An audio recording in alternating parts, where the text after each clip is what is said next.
Hi everyone, welcome to this 1 hour Gen AI crash course. Today we'll be talking about all the ways that AI is likely to change the world. Now, I run this session for quite a few colleagues, and to make things easier and make it more accessible, I've decided to put it online. So let's get into it. This is what we'll be covering today. We'll talk about a few experiments that I ran with Gen AI early in the year and sort of continued through the year to learn more. We'll take a quick peek under the hood, not too much technicality, but good to understand how some of this stuff works to better understand the implications. We'll do a practical deep dive. We'll look at 4 specific areas where Gen AI is going to have quite an impact. We'll conclude by looking at the good, bad, and the ugly, and that's the image reference that you see on the side there, also produced by AI. And we'll sort of end with tips and resources. Now, a couple of disclaimers on speed and depth. So the challenge with this space is that it's moving so quickly that by the time you've actually produced something, it's already outdated. So we'll keep things fairly high level. We won't go into too much technical detail. And I will say that a lot of the images in this crash course were also created using Gen AI tools. All right. So a little bit about me. My name's JJ. I have been working in the travel industry for 20 years in various areas, from digital to loyalty to partnerships. But I have a keen interest in all things tech and future related, a huge science fiction buff, a huge fan of Star Trek, as you can see as well. So early in the year, what I did was, as things were heating up on the AI front, I set a challenge for myself called the 30-day AI challenge. And really what I tried to do there was to do something different or better each day using currently available AI tools at that time. And that became quite interesting because, it helped me discover the space a lot better and sort of tinker. I'm a bit of a practical tinkerer, but the space is evolving. So I've continued some of those experiments and blogged about them using these hashtags. So if you're looking for more, you will find these on various platforms, from my blog to LinkedIn as well as Twitter or X. Now, these were a few examples of the experiments that I ran with Gen AI early on. Examples like recommendation engines, right? So large language models like ChatGPT are incredibly good at finding things or recommending things. I love horror movies, for example, and it's really hard to find really interesting, unique horror movies. And one of the first tests I ran with ChatGPT was to say, look, I love Cabin in the Woods as a movie, right? It's very funny, it's creative, it has dark humor. Can you recommend other movies just like it? And it did a phenomenal job of finding sort of niche movies that you wouldn't find on IMDb and other places. The same thing with creative content or, writing poetry or haikus, personalized programs, copywriting, even storytelling, right? So if you're a lazy parent, a nice creative hack with ChatGPT or any of the other LLMs is, giving it some input to say, look, these are the kids, I want to tell a bedtime story. Let's create the story with these characters. These are their ages and personalities. This is the setting. And very quickly, in a couple of seconds, it'll spit out a story for you. And you can put that into a text to audio model and have the computer actually read it out to you. So you can sit back and relax. With image generation tools like Midjourney, a little bit of creative ideation, right? So what would our favorite Star Trek characters look like as other personalities? So in this case, Captain Jean-Luc Picard as a hotel GM. What would Spock look like as the director of operations? Trip planning, clearly low-hanging fruit with this as well. Reputation management, creating visuals. So even my own profile image was created using Midjourney and inspired by a sort of a cartoon character, learning languages and all sorts of other things. Plus computer vision, I think when added to the mix, adds a whole new layer of sophistication to what you can do. Rich media and publishing, and I'll give you a few examples as we get into the practical deep dive. It's a great companion for coding as well. If you want to learn coding or become better at it, or even speed up what you do on a day-to-day basis in terms of your workflow. Creating your own unique chatbots. With ChatGPT, for example, you can even now create your own little GPTs that are customized to specific things. So that's pretty accessible. And then prototyping as well, right? So ideation is incredibly accessible and easy with these tools. So if you're looking for inspiration, you'll find all that content on the link here. I'll also put it in the description below. And all the posts related to the early spring 30-day AI challenge, as well as the experiments that I've continued over the summer, are available there. So before we get into the practical deep dive, let's look at how this actually works, right? So what exactly is AI? If you're new to the space, here's a few sort of easy ways to think about it. If you look at artificial intelligence as a whole, you can probably think of it as giving a computer a brain, right? Letting it think and learn and solve problems like we do. That's probably the easiest, simplest definition of AI. A big subset of AI is machine learning, where you're not telling computers exactly what to do, but you're giving them data and they learn from, either supervised or unsupervised learning to improve their skills and abilities without being told exactly what to do. Yet another subset of artificial intelligence is deep learning, where we use neural networks, so layers of neurons, to process and learn from data. And these neural networks have become really great at recognizing patterns and form the basis of a lot of the progress that we're seeing today. Now, the other thing I'll also say about deep learning is that these neural networks are essentially inspired by how our own brains work. And that's great, right? Because the things that our brains can do and can't do also apply to a certain degree to these neural networks. Our brains are nothing but prediction machines, and so are these networks. That's why they have the tendency to also hallucinate at times. Now, AI isn't new, right? So a lot of the AI that you use on a day-to-day basis, whether that's, when you're using a search engine or a spam filter, or, doctors using this, voice assistants like Alexa and Siri, even when you take a picture with your iPhone or Android phone and the camera and the phone software automatically improves that image, that is basically AI driven or machine learning driven. Even robotics and self-driving cars use machine learning to a large degree, along with other elements of AI. So it isn't new, but a lot of the machine learning that we're used to sort of operates in the back end and helps us make better decisions on the fly rather than being right in front. Now, if you look at the history, right? So AI isn't new. We've said this, we first started talking about this in the 50s. Deep learning is what sort of propelled us forward in the last decade or two, especially with the creation of neural networks, as we talked about. And Gen AI is one sort of use case of that, right? What's novel about Gen AI is that unlike machine learning, which is operating in the back end to make better decisions, this is right in front and allows us to create new outputs. And that's what's phenomenal about Gen AI, right? And what's so exciting and what has helped capture people's attention, because you're actually creating things using this. Now, what's essentially changed is, the transformer model. So, and I'm not referring to Optimus Prime here, it's more what Google came up with, I think in 2017. This new transformer model is very good and adept at converting one modality or one form of thing to another. So you'll see a lot of what's emerged in Gen AI is tools that allow you to create, visuals from text, or text to video, or text to audio, even audio to video, so you have different modalities that can sort of transform from one to the other. And the one thing to remember is that, Gen AI is a stepping stone, right? So we've been on a long journey with AI. Gen AI is certainly not the last step in this process. And I think as AI evolves, we'll see a lot more sort of sophistication and other tools and techniques used to move us forward.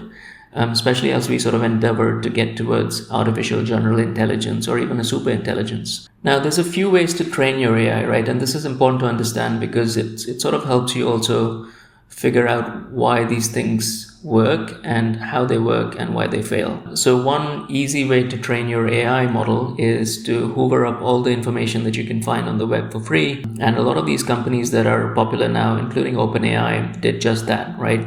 They took all the data that was publicly available on the web, perhaps even more, and basically used that to train their model with billions and billions of parameters. Now, there's some good and bad to that, right? So the good is that you can access a lot of information really quickly.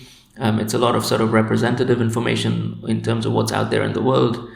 But the bad thing is, you run into issues around intellectual property and copyright. And of course, what you find on the web represents the good and the bad and the ugly of humanity. You only have to look at Twitter and YouTube comments to realize that. So all of that sort of baked into the models. And it does take them a long time once they've trained the model to sort of sense check it and build in the right guardrails to prevent these models from spitting out the things that you don't want them to spit out. And also the bias and the hallucinations as well. Now, another way to train your AI model is using custom data, which is a lot more curated, but also a lot more expensive. But I think what we'll see more and more moving forward is the use of custom data or smaller data sets or more sort of expertise or domain-based data sets, but perhaps even synthetic data, where the data is actually created by larger models to train smaller models. And then finally, you can use reinforcement learning and human feedback, just like you sort of learn as you're growing up. You get reinforcement for positive and negative behavior. Humans can provide that feedback to tailor the outputs for these models. But again, that's incredibly expensive and it's hard to scale. So you got to find the right balance of these things. So if you think about the large language models out there and their chatbots, this is a great visual I found, and you'll see the source there. The bubbles represent all the different models that we know of. And again, this is slightly older from the summer this year. So I'm sure that's mushroomed even more.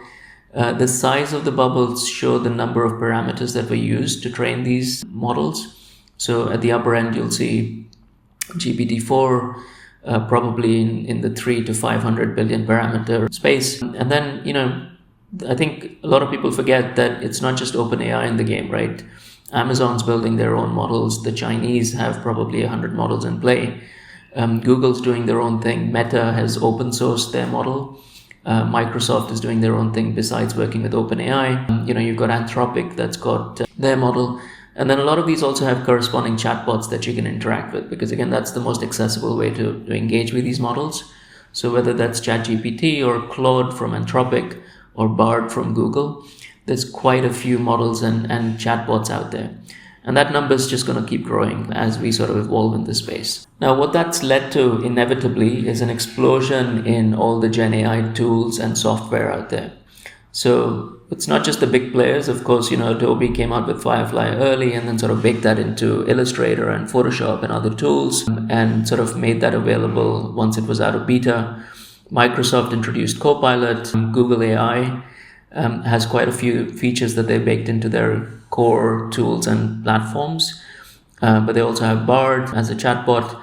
Even Apple sort of jumping into the game, right? They were a little bit slow, but they're also investing a ton of money, over $1 billion, in terms of their own machine learning models and LLMs. And this graphic that you see on the side, which is from RapidOps, which is a little bit outdated by now, but it shows you a really sort of nice array of all the Gen AI tools out there, in terms of tools that you can use to generate copy or text, videos, images, code, speech, 3D, even research.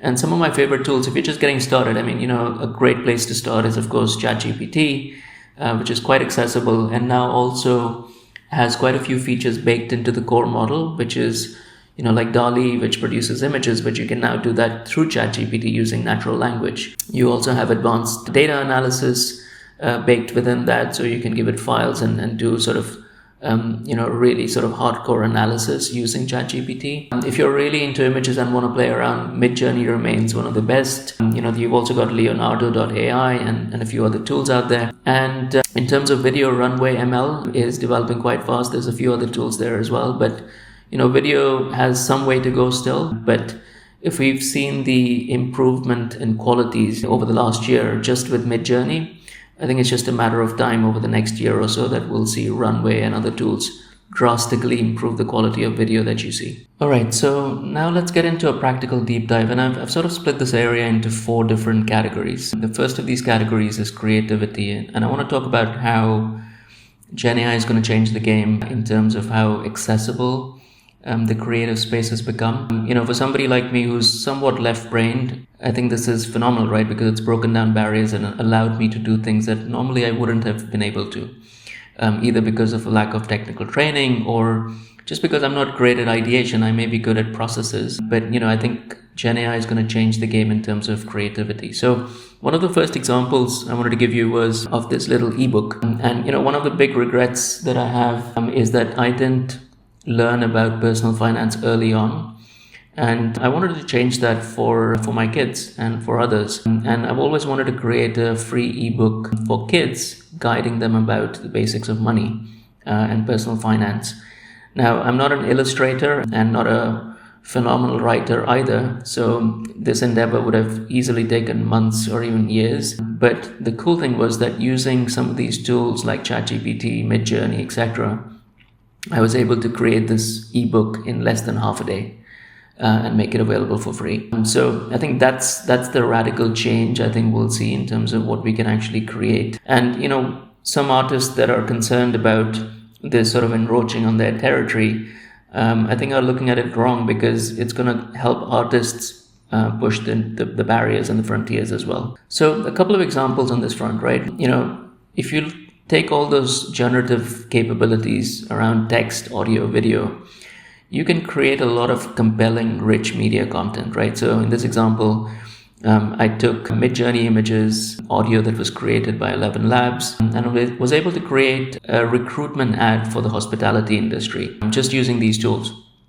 And ChatGPT did the script.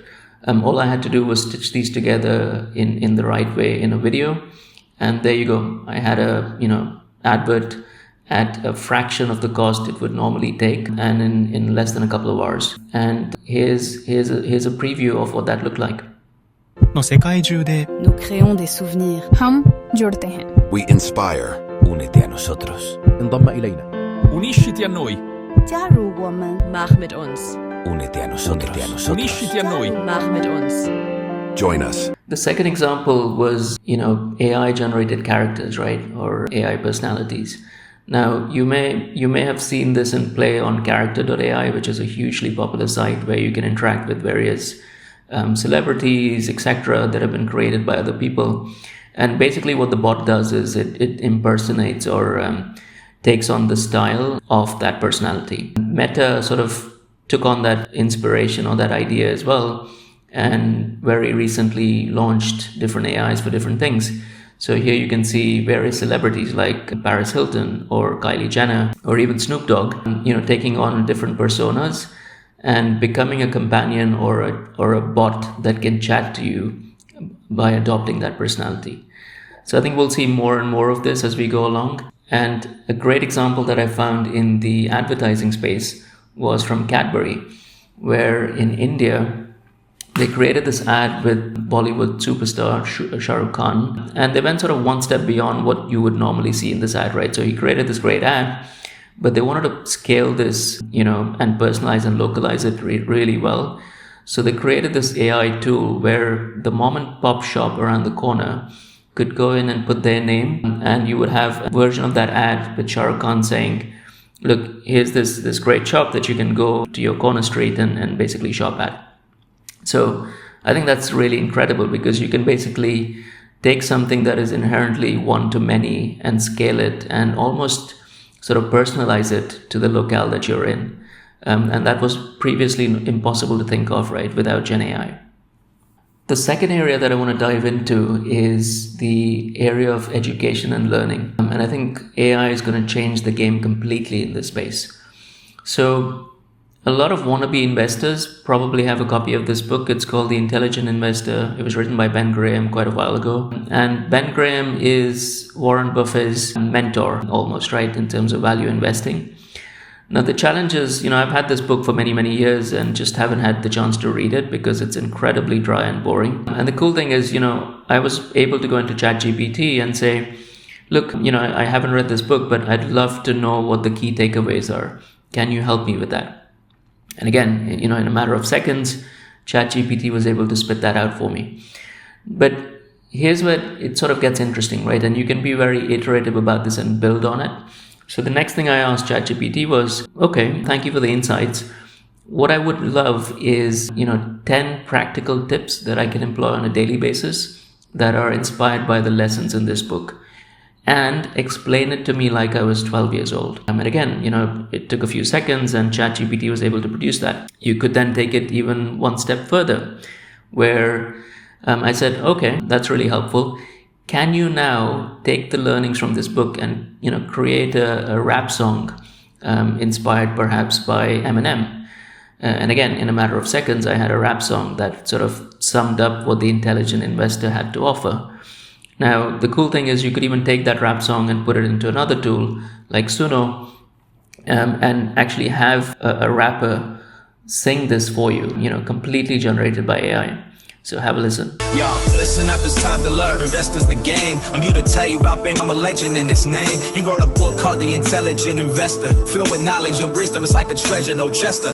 Isn't that incredible? So a few more examples, right, on the learning and education front. So you probably know Khan Academy, which does a tremendous job of making educational content available to the masses online. Early this year, in about April, Sal Khan, he introduced Khanmigo, which was a new AI guide powered by ChatGPT. And I thought the amazing thing about this was, it had two different modes. One was a student mode where you could learn about different subjects and topics and anything that was on your mind. But the cooler thing was that, if the student went in and asked the chatbot, look, can you just tell me the answer? It would say no, but this is how you can think about it, right? So it took a really Socratic method to teach the child about that subject. And if you switched it to teacher mode, the teacher would basically be able to ask the chatbot to create a lesson plan that was incredibly exciting and creative and made learning fun. And one step sort of beyond that was they've created all these AI bots that were representations of historic figures. So, for example, as a child, you could go in and speak to Mahatma Gandhi or a character like Tom Sawyer from a literary, piece of work. And again, it just made learning so much more fun.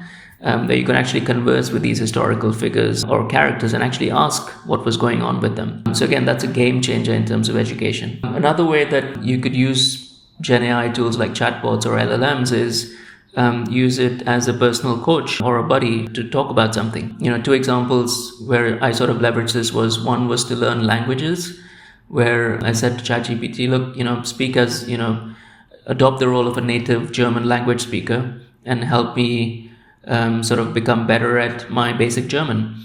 And, it would basically ask me questions. I would reply in German. It would then critique those responses. Another really cool example was using it as a job interviewer.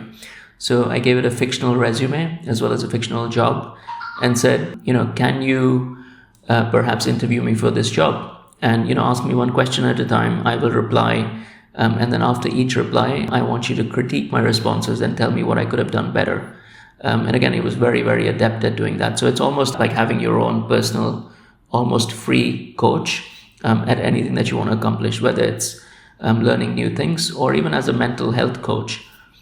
And here's another example in terms of learning or just everyday practical use. When you add vision to the mix, that completely changes the game. So in this example, I asked, I took a picture of my dinner.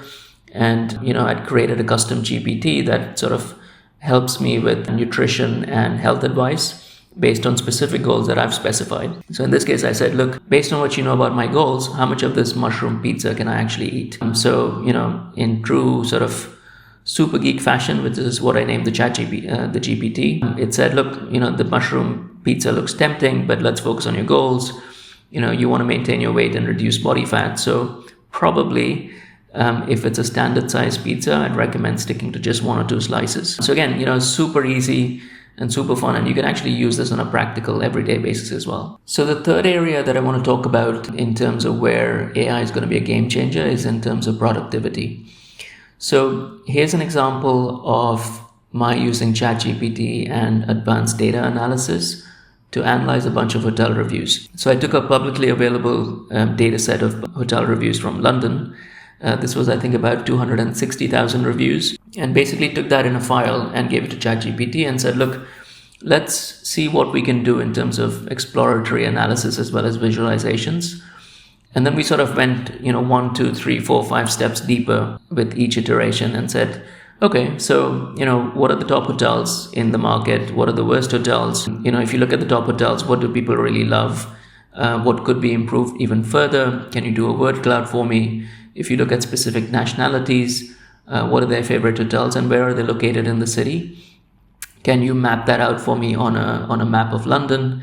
And so on and so forth. So again, in a matter of minutes, something that would have taken easily days or weeks, and you would probably have to hand it to an analytics person, you can now do on the fly and do it in a natural sort of language conversation. So here's another example of where, AI completely changed the game for me. So again, I think as I referenced previously, I I'm a huge fan of movies. So I guess the big challenge we have these days is that you probably end up spending a lot more time browsing through Netflix or Prime or Apple TV, trying to figure out what to watch than actually watching the content. So I wanted to change that a little bit, right? And, I wasn't satisfied with the recommendations I was getting from IMDb. So what I did was I downloaded 2 files. One was a file from IMDb of about 400 or 500 ratings that I'd done over time of various TV shows and movies that I liked. And I gave that to ChatGPT and said, look, analyze this and understand my personal preferences in terms of what sort of movies I like and TV shows.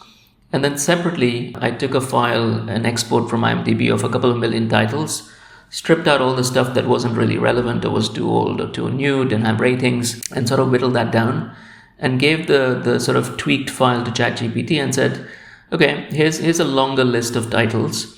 Knowing what you do about my preferences, can you create a custom score and then rank all these titles? And what that did basically was that in a matter of minutes, I had an Excel sheet of 30,000+ titles ranked according to my personal preferences. So that's probably more than a lifetime of recommendations, but I think that'll do. But you can see how powerful this can be, especially if you're analyzing data. Another cool example of how AI can add to productivity is in terms of coding. So early on, I experimented with this and said, okay, I have this idea for a website. I want a website that creates inspirational quotes. So can you produce the code for me along with the list of inspirational quotes? And again, in a matter of seconds, I had the code. All I had to do was save it in the right file formats and run the website. You can even do more complex things. So, we tried creating a simple game together where you would basically have to match the color that was given to you. And depending on how quickly you did it and how close the color was, you would get a higher score. Now, with more complex things, what it's probably going to spit out initially won't match what you want. But you can have an iterative dialogue with it, right? To say, look, this is working, this isn't working. And then it'll tweak the code for you. Not only is that a fun way of coding, but, it also allows you to learn what's actually being done so that you can sort of improve yourself and your knowledge over time. With vision added to the mix, you can now even go in and add screenshots or take a picture of something and say, look, I want to create a website just like this. Can you create the code for me? So this is an amazing hack, and most programmers out there today are probably using tools like ChatGPT or more custom tools for coding, and that's making life for them a lot easier. And then finally, in this section, I wanted to give you an example of how I use this to ideate. So, I use ChatGPT to come up with various novel ideas for hotels. One of the ideas that we landed on was something called ecopods, which were sustainable pods located all around the world in really exotic locations. And so we came up with the idea. The picture was generated with Midjourney, which basically here shows ecopods in a destination like Iceland. And then the other cool thing was, the logo that you see here was also created using AI tools. So traditionally, you would probably have to go to an agency and spend $20,000, $30,000 to create the logo and a whole brand pack with all the different sort of assets and collateral. In this case, in a matter of 20 minutes, and I think this offer was less than $200, you can basically create a complete brand pack that you can use and tweak over time as well and create new assets. So again, that completely changes the game in terms of how accessible these things become and how cheap they've become. Now, I would be remiss if I talked about productivity and didn't discuss the impact on jobs. Clearly there's a lot of angst out there in terms of what the potential impact is going to be of AI on jobs. This is a great analysis by PwC in the UK, which shows what the net employment effect is likely to be across different types of jobs. So the jobs that you see below the 0% line are the jobs that are more likely to be automated and impacted by AI. So whether that's cleaners or call centers or customer service, I think these areas are rife for disruption. So I think it's very likely what we'll see first is these jobs will get improved tools and the ability to sift through, say, knowledge bases a lot quicker using natural language. So I think in some ways it'll actually make these jobs better, right? Because if these customer service agents are spending less time on the computer looking for data or answers to questions, they can spend more time building relationships and, focused on the customer. So I think in a lot of ways, these jobs will become better and we'll be able to shift our focus to less boring things and more productive things. Of course, the jobs that require a great deal of experience, intuition, working with other human beings, and practical skills like nurses, CEOs, etc., will be safer in the short to mid-term. And there's likely to be less disruption in that area. What I also found really interesting was Jamie Dimon, one of the most powerful bankers in the world, saying that the next generation of employees will likely live a lot longer, but also work a lot less. So we'll have to figure out what we really want to do with our time and how we want to spend it, pursuing our passions. And I think that's a great thing. And then finally, the last area that I want to explore is a deep dive into where we can go as a species. Clearly, that's a Star Trek reference, going where no man has gone before or woman. And, one of the things that really blew my mind was the work that's been done by DeepMind. So DeepMind initially introduced AlphaGo a few years ago, which for the very first time beat a professional master at the game of Go. Now, Go is a very complex game. It's been played for centuries. And, AlphaGo was able to do that. But, DeepMind didn't stop there, right? DeepMind was eventually acquired by Google. They worked on something called AlphaFold, which basically helps you predict the structure of proteins. Now, this was the really mind-blowing fact, right? In the past, it could have taken PhD candidates up to 5 years to map and document one single protein. And once AlphaFold was mature enough, it was able to, in a matter of weeks, produce the structures of pretty much all known proteins known to man. And they made that available in an open source database, which people can now use to create new treatments and medicines. And that is just incredible. And not only did it do that, it also ended up saving something like 500 million PhD years of human labor. And if that isn't mind-blowing, then I don't know what is. Now, of course, everything has an upside and a downside. I think there are incredible things that will come out of this and innovations like this. But on the flip side, if bad actors get a hold of this, there's nothing stopping them from creating chemical and biological weapons as well. So I think we've got to be safe and proceed quite cautiously. I think another area which will be completely transformed is the area of robotics. So these have sort of, robotics has been growing in parallel. You just have to look at some of the really cool videos that you see on YouTube from Boston Dynamics in terms of how far they've come. But, pictured here is Google's RT2 model, which is the robotic transformer 2. And in the past, if you wanted to have this robot pick up this little dinosaur, you would probably have to be very, very specific to say, look, I want you to pick up this object from these coordinates and put them here, etc. With the power of Gen AI and large language models embedded in robots, you can go so much further. So in this case, you could just say, pick up the extinct animal, and it would understand and recognize that you're referring to the dinosaur and pick that up. We've also seen some really cool examples from the Tesla bot. And actually recently, Boston Dynamics also did a little test where it took its robotic dog Spot with ChatGPT embedded with vision as well as the LLM, and allowed the dogs to act like tour guides. And beyond just being tour guides, they could adopt specific personalities. So for example, if you wanted them to speak in a Shakespearean manner or speak like a bratty teenager, they would do that very, very easily. So again, it's a game changer, right? Because this allows robots to become a lot more intelligent. But also, I think on the flip side, LLMs don't have a lot of exposure to the physical world.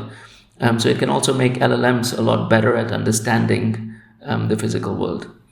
The other thing is, in terms of the speed of change, right? I think we will see exponential progress. What's interesting, so two things, right? One, and I think Tristan Harris said this. He said that we have Paleolithic brains, medieval institutions, and godlike technology. And the gap between those things is growing rapidly. And the challenge is that our Paleolithic brains aren't really geared to understand exponential change or that sort of speed. We're just not used to it. I think it was Jensen Huang of NVIDIA who said early this year in one of the earnings calls or keynote addresses that the change that we will see in some of these capabilities in 10 years from now won't be 1x or 10x or 100x. There'll probably be a 1,000,000x. because when you combine the sort of progress that we're seeing in hardware, in software, model training, etc., the speed of change is going to be just mind-blowing. And then finally, you've got to look at the risks as well, right? I think naturally when you talk about, AI and robotics, etc., people's mind immediately goes to Hollywood and the Terminator and Skynet and all that sort of stuff. I don't think that's the stuff that we need to worry about initially. I think it's more likely that we will have to figure out the sort of more subtle and insidious and slow change that's going to creep into and impact society. And a really good example of that is, look at social media, right? Social media uses very simple algorithms to optimize for engagement. And you can see some of the societal harms that's done already. Yes, it's connected people, but it's also resulted in people living in a sort of bubble where they think everybody else thinks like them. It's polarized people as well. It's allowed us, sort of bad actors to hack elections. So a lot of bad stuff that's come out of it. Now, Gen AI is a game changer, right? That can accelerate that harm tremendously, because ultimately what's moved us forward as a species is our ability to communicate and the use of language. And large language models do language incredibly well. So depending on who's controlling the model and what the objective is, you can persuade somebody of anything. So here's a quick recap of all the good that we're likely to see from AI. Clearly, as we talked about, jobs will improve, and this is going to be a game changer for us in terms of productivity. Who doesn't want to work less and do more fulfilling work? And sort of automate the more boring aspects of what we have to do. I think custom agents and service bots will finally become super useful. I think we've all had frustrating conversations with chatbots in the past. I think you'll finally have chatbots that actually understand you and give you just what you need, whether you're working in the back end or you're a customer interacting with a company. But also custom agents, right? You can create your own custom agents to automate your workflows. And I think these will become a lot more sophisticated with time, especially as you can allow these custom GPTs and bots to also, plan and works in multiple steps towards certain objectives. So I think we'll see some incredible advances there. Education clearly will change for the better. I think our school system's been stuck in the industrial era for the last 100 years. And I think we'll finally have to force our kids to become critical thinkers and not just people who can memorize and spit something out. So this one I'm really excited about because, for a change, each and every one of us, anybody who can access these tools, will have a custom coach and a tutor that can teach you anything without getting tired and getting annoyed. I think it's going to democratize creativity. And, for people like me, it's made creativity a lot more accessible. But for the artists out there, it's also allowing them to push their limits much, much further and create things that we haven't seen. As we talked about, we'll go where no one's gone before in terms of, what we can accomplish as a species, whether that's potentially solving diseases like cancer or just making our everyday lives a lot better, right? I think medicine is going to be transformed by this. I love this headline, right? So a child that had, chronic pain for a really long time and couldn't be diagnosed by 17 doctors. ChatGPT was able to correctly diagnose what that pain was being caused by. I think it's also great to see key powers come together. The AI Safety Summit in the UK was a great example of that recently, where everybody sort of acknowledge that there's a lot of good that's going to come out of this, but we also need to work together to mitigate the harms. And speaking of the harms, right, so here are some of the bad and the ugly bits of AI. So one, we talked about the way some of these models have been trained. So clearly there's a lot of bias baked into the models, depending on what training data was used to train them. They do tend to hallucinate, just like our brains do and neural networks tend to. And, here's the challenge, right? We don't fully understand how these systems work, right? Because they're only made up of a few thousand lines of code, and a lot of the rest of it is the nurture, right? Which is what you've actually fed it with and how you sort of trained it. So I think as models evolve, these things will become better. And I saw a headline recently that Anthropic had released Claude 2.1, which is significantly better at reducing some of these hallucinations and basically saying, look, I don't know the answer if I don't know the answer. Because of the exponential nature of the changes that we'll see, we'll have to adapt really, really quickly. And that's incredibly difficult, right? I mean, as a species, and the institutions that we know don't really move really quickly.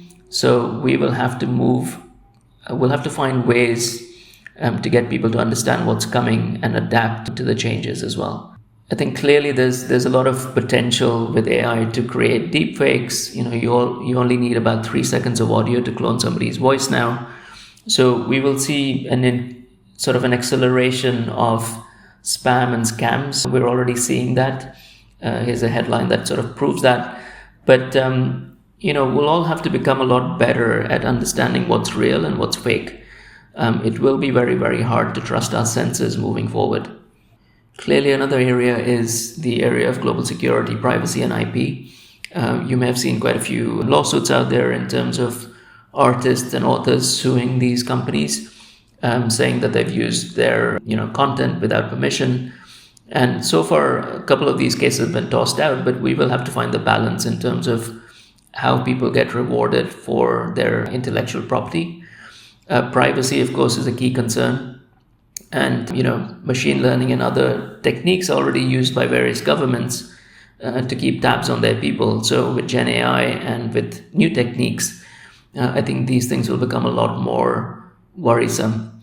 Global security as well. So we talked about the potential for misuse. There was a headline early this year where a bunch of researchers, who were basically using models to create novel molecules to basically figure out new medicines and new treatments, decided to run a test where they just changed one parameter, which was toxicity, from a 0 to a 1.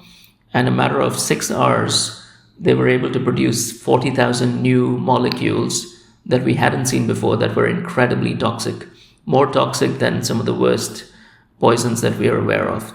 So clearly there's some challenges here, right? We will have to proceed really carefully in order to mitigate some of these concerns. When you're talking about incredibly powerful models and game-changing technologies, clearly there's going to be a lot of struggle. And a lot of companies have popped up sort of hedging their bets on the one hand. So Microsoft, for example, investing in OpenAI, but also building their own models. Google doing the same thing. Amazon investing in Anthropic. But the drama that we saw recently as well, over 72 hours, where Sam Altman was fired and then hired back with the board being changed, allegations about a new discovery that could have basically led to that. I think all this stuff will become common, especially as we edge our way towards AGI. I think one of the things that we'll have to watch very, very carefully in the short term is this intimacy trap, or a false sense of intimacy that we could develop with these chatbots or AI characters. If you've seen the movie Her, it sort of hints at such a future. But we're already seeing this, right? I mean, this headline about Snapchat was from April this year, where their new My AI chatbot already started raising alarms with the parents because they didn't have the right guardrails when speaking to underage users. And then finally, in the long term, we're all sort of edging towards this desired goal of developing AGI, which is artificial general intelligence. A lot of the AI that we work with today is narrow or focused AI that does certain things really well. But AGI's goal is to create AI that can do most things that humans can do and do them even better. And of course, beyond that, you have super intelligence, where you may have an intelligence that is vast superior to humanity combined. Now, that poses a bit of an alignment challenge, right? Not only how we harness these powerful tools, but if you do get to a super intelligence and one that is sentient, how do you solve the alignment problem in terms of what we want versus what the AI wants? The irony, of course, is we'll probably have to use AI to solve that problem as well. But I think somebody used this analogy really well. They asked the question, why was Superman good, right? And of course, we know Superman's a fictional character, but I think part of it was nurture, right? Because Superman was raised and brought up with good values by the Kent family. If Superman had been brought up by the Manson family, I think the results would have been far, far worse. So it's the same thing, right? In terms of alignment, how do we sort of combine that nature and nurture and make sure that we develop safe, effective AIs that have the best interests of humankind in mind. All right, so to wrap things up, I'll leave you with some tips and resources. There's this great article by HBR about how you can avoid ethical nightmares of emerging tech. I'd recommend a read. I'll leave it linked in the description. If you're looking for a course that's a few hours long and completely free, there's a really great course by LinkedIn and Microsoft that talks you through sort of career essentials in generative AI. So I've done that course myself, really, really simple and accessible. If you want to really geek out and get into the more advanced stuff, then there's always deeplearning.ai where you'll find tons of courses. And then, I think as this space is changing really quickly, right? I think courses don't always do a great job of giving you the up-to-date information. So if you want some really fresh, informative stuff, there's lots of great creators on YouTube and X and LinkedIn that you can follow as well. Now, if you're just getting your feet wet, what I would urge you to do is experiment and just sort of try these tools out. The interesting thing about these tools is that you never get the best output the first time, right? So it's always a conversation, a dialogue. So try and hone your prompt craft as you go along, right? Get better at asking good questions and then digging a little bit deeper to get the best results. These tools are also really good for drafting and inspiration. So if you're ideating and then want to select an idea, they're great to create a first draft. But then you've got to combine that with your own experience and creativity and your own personality to create something really unique and compelling. Of course, you've got to use these responsibly, right? So whether it comes to other people's IP or likeness, but also your own data, right? So don't use proprietary or confidential company data or your own personal sensitive data on some of these tools, especially if you don't have the right security and guardrails built around them, because a lot of the data does get used to train the models. I think this will improve as we go along and you have enterprise versions of these tools. But also, ChatGPT, for example, you can now go into the settings and disable the history or the ability to use your data for training. So make sure that you keep all that stuff in mind before you put in really sensitive stuff. And then, if you're looking for some of the experiments that I've done in the past as well, and I usually sort of explain what tools I used, what the technique was. So if you're looking to sort of dip your toes, go check out hotelemarketer.com and you'll find a lot of that documented there. And I'll continue doing that in the future as well. So I like to end this presentation with this quote from A Tale of Two Cities by Charles Dickens. I think it represents where we are with AI quite well. We're sort of at that tipping point and our Oppenheimer moment with AI. And, I think where we end up, whether it becomes the best of times or the worst of times, or a precariously balanced, version of both. I think it really is up to us in terms of how we leverage this tech, how we align ourselves, how we create the right governing bodies globally to manage the risks. I think that is ultimately up to all of us. So with that, I will say thank you. I hope you enjoyed this deep dive, sort of a crash course in less than an hour in terms of how AI is going to change the world. If you found this useful, please leave a comment, a like, consider subscribing. And I'd love to hear from you in terms of what else you'd love to sort of dive into.